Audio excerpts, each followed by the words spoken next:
La plupart des Shadocks, en tombant sur la Terre, se sont cassés. Il leur en faut des neufs pour conquérir la planète.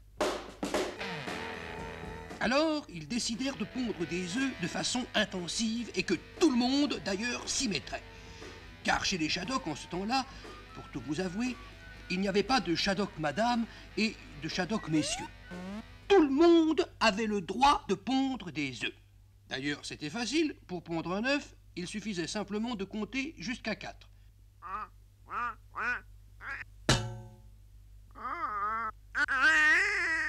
C'est dire que c'était uniquement une question d'éducation.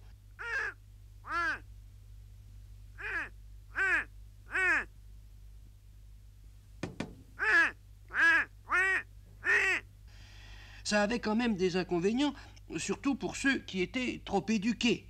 Quand les mathématiciens Shadok faisaient des calculs, par exemple, 1, 2, 3, 4, 1, 2, 3, 4, sans qu'ils s'en rendent compte, hop, il leur arrivait un 9. C'est pourquoi les mathématiciens Shadok, en temps normal, ne comptaient que jusqu'à 3, et certains même que jusqu'à 2 pour plus de sécurité. Et puis, quand il s'agissait de compter les œufs, eh bien, on ne pouvait pas savoir, parce que celui qui les comptait 1, 2, 3, 4, 1, 2, 3, 4, obligatoirement répondait.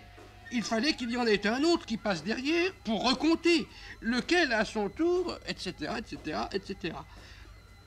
Quand ils eurent pondu suffisamment d'œufs, alors ils les équipèrent et attendirent patiemment qu'ils éclosent et veuillent bien partir conquérir la terre.